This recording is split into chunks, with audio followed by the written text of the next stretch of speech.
Today we're going to talk about crossover symmetry, great for activation, great for recovery, and even better for rehab.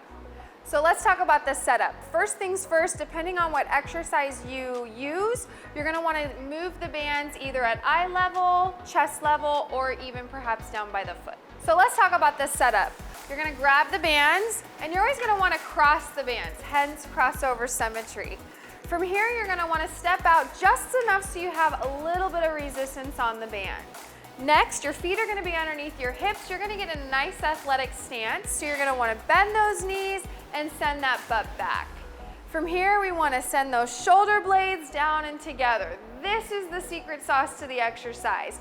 You never want to lift your traps, and you never want to just kind of be relaxed. You want to send those shoulder blades down and together at all times during these exercises. So I'm going to cover one of the most popular exercises there are out there. It's internal and external rotation of that shoulder. Again, great for warm-up, recovery, and even rehab.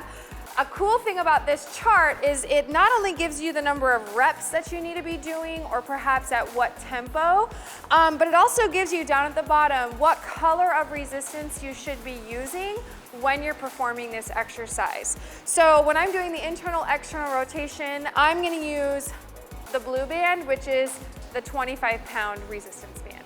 So here's the other secret, is it's supposed to be challenging. The 25-pound resistant band is extremely difficult, but that's why it only gives you 5 to 8 reps. So if you're standing far away from the rig and you're doing high volume reps, you're probably not activating the muscle like you should be. Take advantage of what the chart is demonstrating here, the tempo, the reps, and the correct resistance for the best results of exercises. For the internal and external rotation exercise, you're going to want the band set at foot level. The next thing you're going to do is you're going to pick up the band. Again, I'm using the 25-pound resistance, that is the blue band, and you're going to want to cross them. Hang out just enough so you have a little bit of resistance on the band.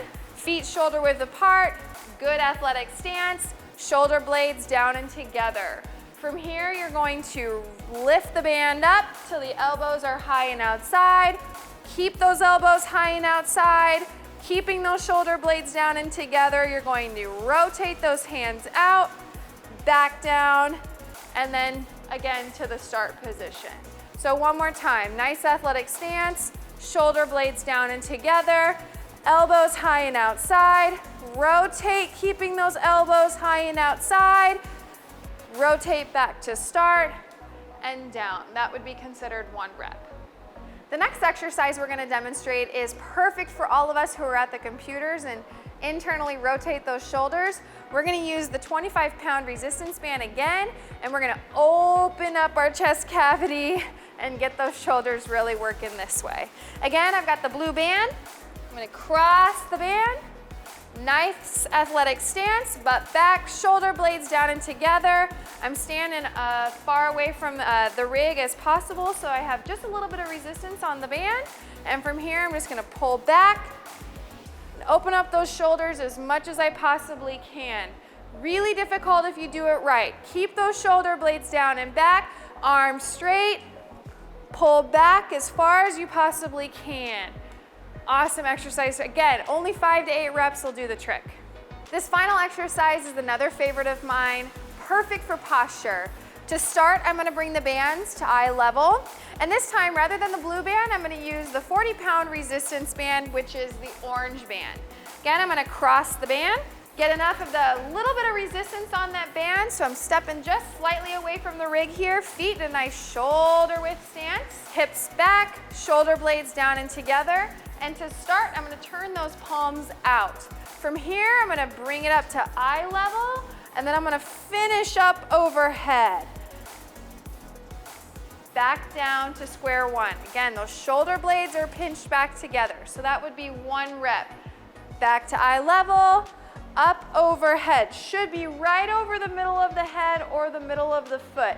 Anywhere out in front, I'm not doing enough work. Anywhere way back, I've probably got too much resistance on the band, or in some cases, not enough. Common faults: too many repetitions are done and not at the right speed.